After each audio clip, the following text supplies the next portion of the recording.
y bienvenidos a nuestro canal Entre el Mar y el Viento. Hoy les hablaremos sobre el Gneisenau, uno de los cruceros acorazados más versátiles de la Alemania nazi durante la Segunda Guerra Mundial. No te olvides de suscribirte, darle like, activa la campanita y compartir para no perderte nada de los nuevos contenidos y que lleguemos a más gente, ya que eso nos ayuda a seguir subiendo contenido. Sin más antelación, comenzamos.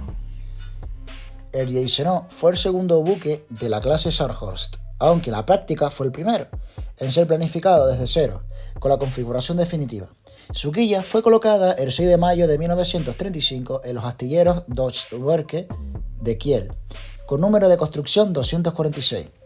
Fue votado el 8 de diciembre de 1936 y completado el 21 de mayo de 1938.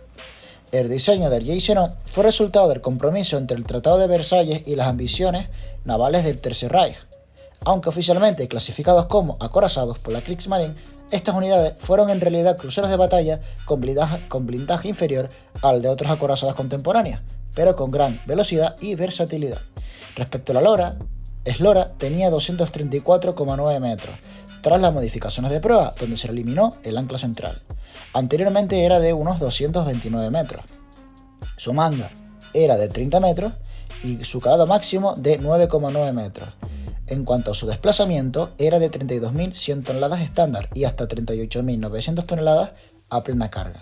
Respecto a los materiales empleados en su construcción, podemos tener en cuenta que empleaba el mismo tipo de acero Krupp que el Bismarck y el Tirpitz. Su ventaja era de la totalidad de que su casco era soldado eléctricamente, eliminando en gran parte los remaches, lo cual reducía peso estructural y mejoraba la integridad ante explosiones.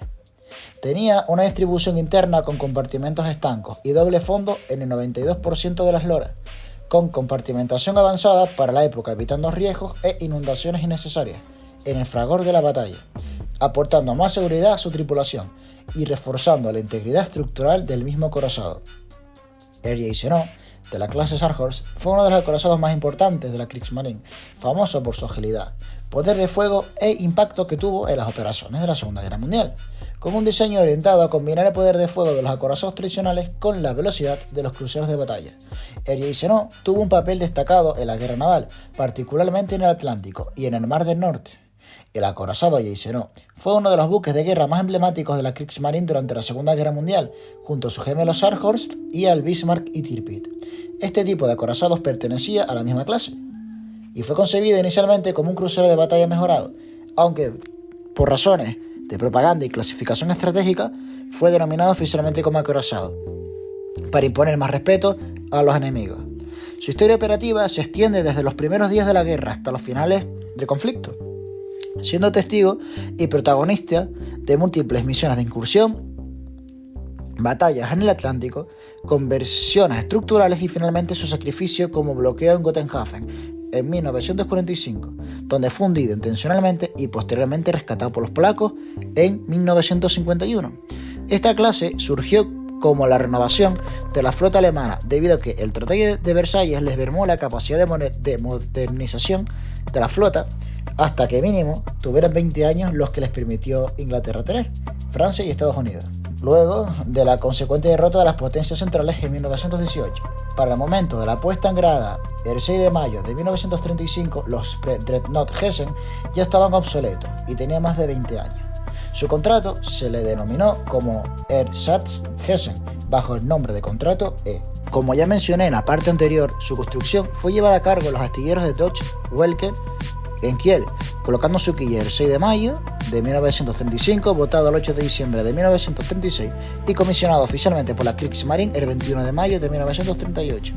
Su diseño incorporaba una prueba de tipo Clipper para mejorar su navegabilidad en mares agitados, con una superestructura aerodinámica y una disposición de armamento que optimizaba su capacidad ofensiva y defensiva. El Gneisenau fue concebido como parte de una nueva clase de acorazados rápidos, la clase Scharnhorst. Su diseño fue una respuesta a la necesidad de la Kriegsmarine de contar con unidades de combate capaces de rivalizar con los acorazados de la Royal Navy, mientras que al mismo tiempo se mantenía una alta velocidad, debido a la necesidad urgente de construir una flota lo suficientemente fuerte y grande en números para poder tener una oportunidad de vencer a los británicos en el mar, ya que en esas décadas el Imperio Británico tuvo su mayor fuerza marítima. El Gneisenau estaba propulsado por un sistema de turbinas de vapor engranadas de alta presión de tipo Brown, Boveri & Co. (BBC en mayúscula), engranadas. Estas turbinas se distribuían en 3 grupos, proporcionando energía a 3 ejes conectados a 3 hélices de paso fijo. Cada hélice tenía un diámetro de aproximadamente 4,7 metros, construidas en bronce y con 3 palas cada uno. En su sistema de propulsión posee 12 calderas navales de alta presión de tipo Wagner, que le proporcionaba una potencia de 165.000 caballos o 123.000 kilovatios a máxima exigencia. Esa potencia se reflejaba con su velocidad máxima, que era de 31,5 nudos durante pruebas y 30 nudos operativos, con una autonomía de 8.100 millas náuticas a 19 nudos. El tipo de combustible que usaban sus calderas era fuel oil pesado, combustible líquido, almacenado en tanques laterales y de doble fondo, para mejorar la protección del casco, cuya capacidad máxima era de unas 6.108 toneladas. Evolución desde el proyecto inicial a las modificaciones de la entrada en servicio, incluyendo la planeada pero nunca completada conversión armamento a 380 mm.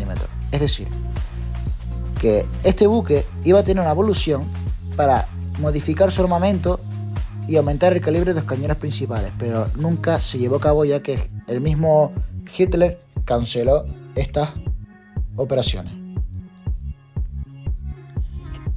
El Gneisenau presentaba un esquema de blindaje integral diseñado para resistir impactos de proyectiles de gran calibre y explosiones submarinas.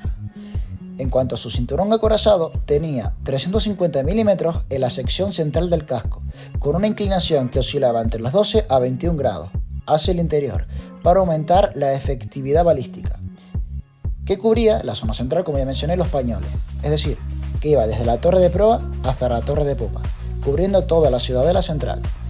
En cuanto a los mamparos transversales, oscilaban entre 150 y 200 milímetros. La cubierta principal tenía una parte de 50 milímetros de acero especial, más otra parte de 80 milímetros de acero homogeneizado, totalizando 150 milímetros. El Gneisenau empleaba un sistema de 2 cubiertas blindadas. La primera es la cubierta superior de 50 milímetros de acero y la cubierta inferior, cubierta de protección principal, que rondaba los 80 milímetros en las zonas críticas, sobre pañoles, maquinaria y cañones. La distribución, evidentemente las zonas menos vitales tenían espesores menores, que oscilaban entre los 35 y 50 milímetros. La combinación de cubiertas buscaba tanto resistir penetraciones verticales como contener esquirlas.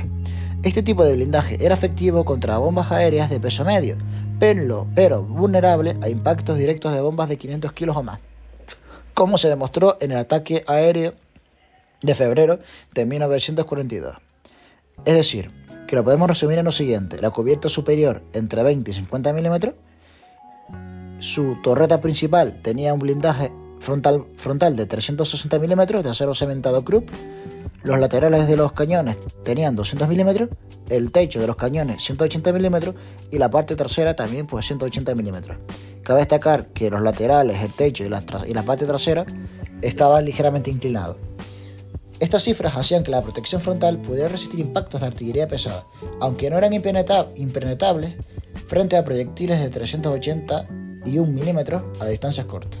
Las barbetas, por su contraparte, tenían entre 280 y 340 milímetros y un espesor de 200 a 250 milímetros en las zonas expuestas, menor que en las protegidas de otras estructuras.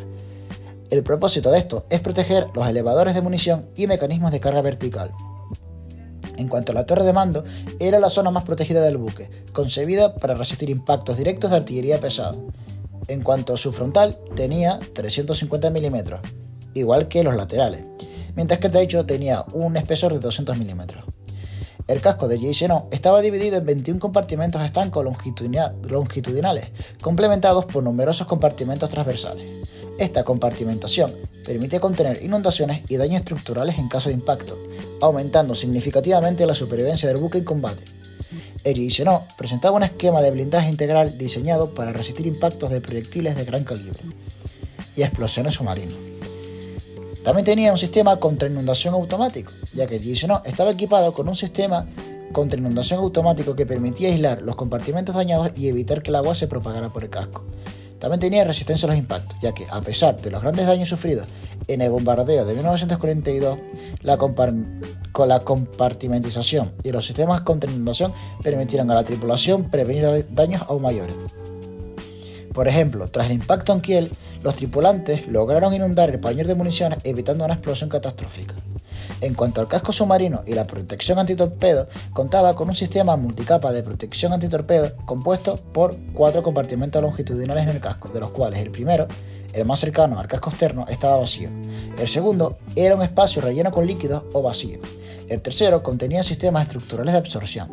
El cuarto era parte del casco interno y el peso total del sistema era alrededor de 500 milímetros de anchura, o sea, 5 metros, vaya, que es una burrada. Estos diferentes tipos de sistemas compuestos permitían que si uno de ellos era destruido, la energía a lo mejor destruía uno o dos más, mientras que los que podían estar llenos de líquido hacía que el líquido se disipara por toda esa zona, evitando daños mayores.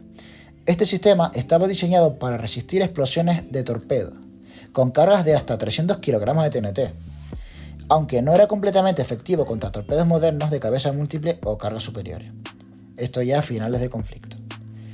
Las ventajas eran que se tenía buena protección lateral contra proyectiles de hasta 356 milímetros. El cinturón y cubiertas blindadas estaban bien integradas con la compartimentación interna. La torre de mando, extremadamente bien protegida, también tenía un sistema antitorpedo avanzado para su época. Respecto a las desventajas, el blindaje de cubierta era insuficiente contra ataques aéreos verticales, con bombas de gran peso. Las torretas eran vulnerables por el techo, especialmente contra bombas perforantes. El cinturón blindado no cubría completamente las zonas extremas de proa y popa, lo que las hacía más vulnerables a impactos o inundaciones. En 1942, una bomba británica que penetró por el castillo de proa logró alcanzar el pañol de la torreta trasera, lo que evidenció una zona de debilidad estructural. A la torreta delantera. La inclinación del cinturón blindado del acorazado Gneisenau era de aproximadamente 12 grados hacia el interior del casco. Este diseño formaba parte de esquema de blindaje de tipo Tarelback, espalda de tortuga, característico de los acorazados alemanes de la época, como lo de la clase Scharnhorst, mismo que pertenece a este mismo barco. La inclinación del blindaje tenía varios objetivos, como era desviación de proyectiles, es decir, que una inclinación de 12 grados aumentaba la probabilidad de que los proyectiles enemigos rebotaran o se desviaran, especialmente en enfrentamientos a corta distancia. Aumento del espesor efectivo. Aunque el cinturón tenía un espesor físico de 350 milímetros, la inclinación incrementaba su espesor efectivo, mejorando la resistencia sin añadir peso adicional, pudiendo aumentar efectivamente el blindaje hasta 380 o 400 milímetros. Integración con el esquema Tarelback o Tartelback. La inclinación se combinaba con una cubierta blindada inclinada hacia abajo, formando una estructura que protegía las áreas vitales del buque, como los pañoles de munición y la sala de máquinas. Este diseño ofrecía una protección eficaz contra proyectiles de calibre mediano a cortas distancias. Sin embargo, a largas distancias, donde los proyectiles caen en ángulos más pronunciados, la eficacia del blindaje inclinado disminuye, haciendo a los buques más vulnerables a impactos en la cubierta. La inclinación del cinturón blindado era una solución ingeniosa para maximizar la protección sin comprometer la velocidad y maniobrabilidad del buque, aunque presentaba limitaciones frente a ciertos tipos de ataques, como por ejemplo ataques en el timón, ataque que sufrió el Bismarck, bloqueando su sistema de gobierno y condenando al buque. Por tanto, este tipo de buques alemanes tenían la misma debilidad. Aunque eran gran maniobrables, como sufrían que un timón era perdido o anulado, el buque tenía la fortuna, o bueno, más bien la desgracia, de ser hundidos. Es decir, este tipo de buques, a pesar de la gran maniobrabilidad que poseían y la gran velocidad, eran vulnerables, por ejemplo, a ataques al timón, como ya le pasó a Bismarck, condenando el buque y limitando su movimiento, por tanto condenando a este mismo buque a hundirse, puesto que no tenía capacidad de maniobra frente a ataques de torpedos. El Gneisenau estaba armado con 9 cañones CK-74 de 283 milímetros, calibre 28,3 centímetros, montados en 3 torretas triples, denominadas Anton, proa, Bruno, media proa, sobrelevada y César, popa. La longitud del cañón era de 54,5 y la velocidad inicial era de 890 metros por segundo. El alcance máximo de los proyectiles era de 40.930 metros con proyectil perforante. La cadencia de fuego era entre 2,5 y 3 disparos por minuto. El sistema de carga era semiautomático con sistema de asistencia hidráulica para la recarga. Los tipos de proyectiles principalmente tenía dos: perforantes AP para combate contra otros buques blindados y alto explosivo HE para objetivos menos protegidos o costeros. Esta artillería principal confería al Gneisenau un poder de fuego formidable frente a buques de guerra, especialmente cruceros y destructores, aunque su calibre era inferior al de los acorazados aliados más modernos.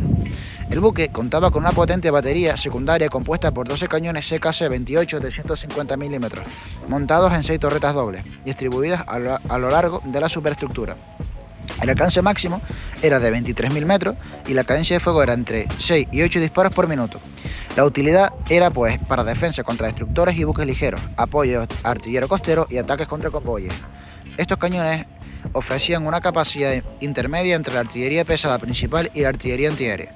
La defensa antiaérea del Gneisenau fue mejorada y modificada a lo largo del tiempo, adaptándose al creciente poder de la aviación naval. El armamento antiaéreo estaba distribuido en varios calibres y montajes, ofreciendo una cobertura contra múltiples tipos de amenazas aéreas.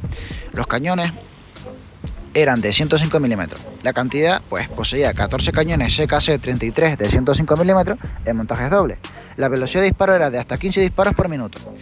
Su función era defensa de medio alcance contra aviones enemigos. También tenía cañones de 37 milímetros. La cantidad eran de 16 cañones CKC-30 de 37 milímetros en montajes dobles, que esta era una defensa de corto alcance frente a cazas, bombarderos en picado y torpederos.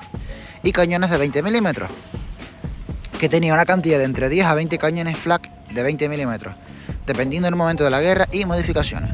Los montajes podían estar en simples y cuádruples. Su función era defensa de muy corto alcance con alta cadencia de disparo, contra ataques sorpresivos o en picado. También poseía lanzadores. En cuanto al tema de lanzadores lanzatorpedos, el Gneisenau no estaba equipado con lanzadores de torpedo, como sí poseía el Tirpitz. Esta decisión respondía a la doctrina alemana de priorizar la artillería como arma principal de superficie en unidades capitales. El Gneisenau disponía de medios aéreos para reconocimiento, patrullaje y corrección de tiro y artillería, lo cual era crucial para operaciones de largo alcance y combate naval más allá del horizonte. Las aeronaves que este buque llevaba embarcadas eran Arado AR-196A3, hidroavión biplaza de reconocimiento y ataque ligero. Este buque poseía hasta 3 unidades, almacenadas en hangares internos retráctiles laterales. La catapulta se ubicaba entre la chimenea y la torreta Bruno, utilizada para lanzar los aviones al mar. Sus funciones eran de reconocimiento naval en amplias áreas, observación y corrección del fuego artillero a larga distancia, patrullaje y protección antisubmarina en convoyes, entre otros diferentes opciones que se podían contar dependiendo de la época del conflicto. Las especificaciones del Arado AR-196A3 era que tenía un motor BMW 132K radial de 9 cilindros, de 960 caballos de potencia.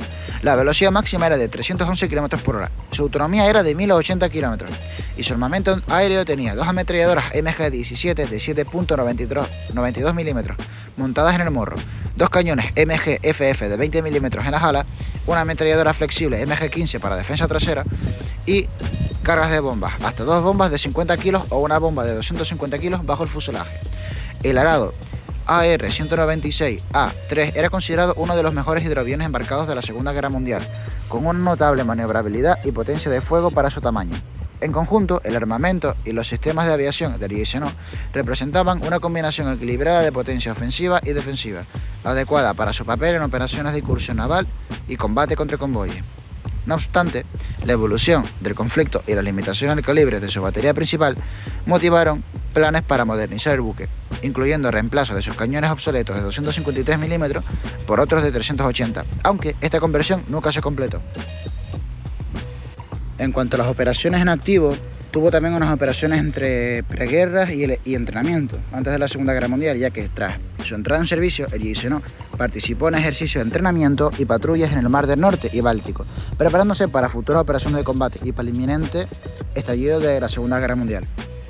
La operación Beserubung, abril 1940, la invasión de Noruega. El objetivo de esta operación era asegurar el control de Noruega y Dinamarca para proteger las rutas de suministro de mineral de hierro desde Suecia y establecer bases navales y aéreas estratégicas. En cuanto a la participación de JSON, el 7 de abril de ese mismo año, junto con su buque gemelo Sarhorst, el crucero pesado Admiral Hippel y otros 14 destructores, partió de Wilhelmshaven hacia Noruega. El 8 de abril, el grupo fue atacado por bombarderos británicos sin sufrir ningún daño. El 9 de abril se enfrentaron al crucero de batalla británico HMS Renown, cerca de las islas Lofoten. El JSON fue alcanzado por un proyectil de 381 milímetros, causando daños moderados. El grupo alemán se retiró a Trondheim para reparaciones. El resultado fue exitosa en términos estratégicos, ya que Alemania logró ocupar Noruega y Dinamarca, aunque el JSON sufrió daños que requirieron reparaciones. La Operación Juno, junio 1940. El objetivo de esta operación era interrumpir las líneas de suministro aliadas y apoyar las operaciones terrestres noruegas. La participación del JSON. El 4 de junio de 1940, el JSON, junto con el Sarhorst y el Admiral Hippel y varios destructores, partió hacia el norte de Noruega. El 8 de junio, interceptaron y hundieron el portaaviones británico HMS Glorious y los destructores de escolta HMS Ardent y HMS Acasta. El JSON contribuyó significativamente al hundimiento del HMS Glorious. El HMS Acasta logró lanzar un torpedo que dañó gravemente el Sarhorst. El resultado de esta operación fue un éxito táctico, eliminando importantes unidades navales británicas, aunque el Sarhorst resultó muy dañado. La Operación Berlín, de enero a marzo de 1941, Guerra de Corso en el Atlántico. El objetivo de esta operación fue interrumpir el tráfico marítimo aliado en el Atlántico Norte. El 22 de enero de 1941, el JSON y el Sarhorst, bajo el mando del almirante Lutyens, zarparon de Kiel hacia el Atlántico. Evadieron las patrullas británicas y comenzaron a atacar convoyes aliados. El 8 de febrero intentaron atacar el convoy HX-108, pero se retiraron al detectar al acorazado británico HMS Ramillies. El 22 de febrero hundieron 4 buques mercantes al este de Terranova. Entre el 15 y 16 de marzo hundieron 16 buques mercantes adicionales en la misma área. El 22 de marzo regresaron a Brest, Francia, tras una exitosa campaña. El resultado fue un éxito en términos de guerra de corso, causando importantes pérdidas al tráfico marítimo aliado. En cuanto a su estancia en Brest y ataques aéreos, en marzo de 1941 a febrero de 1942. Tras la Operación Berlín, el JSON y el Sarhorst permanecieron en el puerto de Brest, convirtiéndose en objetivos de bombardeos aéreos británicos. El 6 de abril de 1941, el JSON fue alcanzado por bombas que causaron daños significativos y la muerte de aproximadamente 80 tripulantes. Los ataques continuaron durante meses, dificultando las reparaciones y operaciones futuras. En cuanto al resultado de esta operación, los constantes bombardeos limitaron la operatividad del JSON y del Sarhorst, obligando a la Kriegsmarine a considerar su reubicación. La Operación Cerberus, febrero de 1942, el paseo por el canal. El objetivo era trasladar el JSON, Sarhorst y el crucero pesado Prinz Eugen desde Brest hasta puertos alemanes a través del Canal de la Mancha, evitando el bloqueo aliado. El 11 de febrero de 1942, los buques zarparon de Brest a las 23:00 horas, navegando a 27 nudos y manteniéndose cerca de la costa francesa. La operación contó con una intensa escolta aérea proporcionada por la Luftwaffe. El 12 de febrero enfrentaron múltiples ataques británicos de lanchas torpederas y aviones Fairey o Swordfish intentaron interceptarlos sin éxito. El JSON y el Prinz Eugen repelieron un ataque combinado aéreo y naval cerca de Boulogne. El 13 de febrero, el JSON chocó con una mina cerca de la isla de Terschelling, sufriendo daños en la proa, pero continuando su navegación a 25 nudos. Finalmente, el JSON y el Prinz Eugen llegaron a Río Elba, mientras que el Sarhorst se dirigió a Wilhelmshaven. El resultado fue que la operación fue un éxito propagandístico para Alemania, demostrando la capacidad de la Kriegsmarine para evadir el bloqueo aliado. Sin embargo, el JSON resultó dañado y posteriormente fue blanco de nuevos ataques. El 27 de febrero de 1942, mientras estaba en Kiel, el JSON fue alcanzado por una bomba durante un bombardeo británico. La explosión causó la muerte de 112 hombres y heridos a 21. Además de destruir la torreta César y causar daños significativos en la proa. Se decidió convertir a Gneisenau para que recibiera cañones de 380 milímetros, desmontando la proa para instalar una más larga que soportara el nuevo peso. Fue remolcado a Gotenhafen en abril de 1942.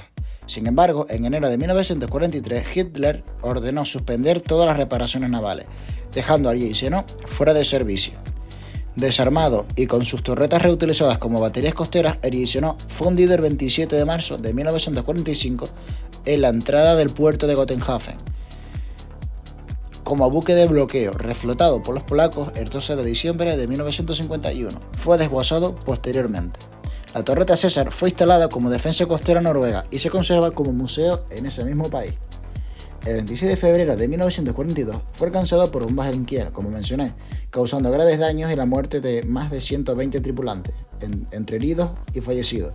Se planteó modernizar el buque con torretas de 38 centímetros, pero trabajos fueron cancelados en 1943, seguramente para ahorrar material para usarlo en modelos de tanques y aeronaves. El 27 de febrero se ordenó su desarme y las torretas fueron trasladadas como baterías costeras noruegas y los Países Bajos. En marzo de ese mismo año, el casco del Gneisenau fue fundido como barrera de bloqueo en el puerto de Gotenhafen, actual Gnidia, Polonia, para evitar el avance soviético. Sin éxito, evidentemente. El Gneisenau fue símbolo del poder naval alemán temprano en la guerra, y aunque sus cañones eran menores comparados con los de los acorazados británicos, sus operaciones demostraron el uso eficaz del par, velocidad, autonomía y golpe rápido. Su legado continúa vivo en museos y estudios navales, y su torreta César permanece como recordatorio tangible del poder marítimo alemán en la Segunda Guerra Mundial. El acorazado Gneisenau, o más bien un crucero pesado, representa un capítulo emblemático en la historia naval de la Segunda Guerra Mundial. Diseñado para ser una pieza clave en la estrategia de guerra de superficie de la Kriegsmarine, su trayectoria estuvo marcada por audaces operaciones, desafíos técnicos y decisiones estratégicas que reflejan las complejidades del conflicto marítimo de la época. Desde su participación en la operación Weserübung, donde apoyó la invasión de Noruega, hasta su destacada actuación en la operación Berlín, cazando convoyes aliados en el Atlántico. El Gneisenau demostró su capacidad ofensiva y la valentía de su tripulación. Su papel en el hundimiento del portaaviones británico HMS Glorious y su escolta subraya su eficacia en combate. Sin embargo, el buque también enfrentó adversidades significativas. Los constantes bombardeos aliados mientras estaba atracado en Brest causaron daños considerables. Y aunque logró regresar a Alemania durante la audaz Operación Cerberus, fue nuevamente alcanzado por ataques aéreos que lo dejaron fuera de combate. Los planes para modernizarlo con cañones de 380 milímetros nunca se materializaron. Y finalmente, en un acto simbólico fundido como barrera de bloqueo en Gotenhafen, en 1945. El Gneisenau, junto a su gemelo Scharnhorst, simboliza tanto las ambiciones como las limitaciones de la estrategia naval alemana. Su historia es un testimonio de la evolución de la guerra marítima, donde la supremacía aérea y la tecnología emergente comenzaron a redefinir el poder naval tradicional, como radares más potentes y aeronaves embarcadas con mayor alcance y poder de fuego.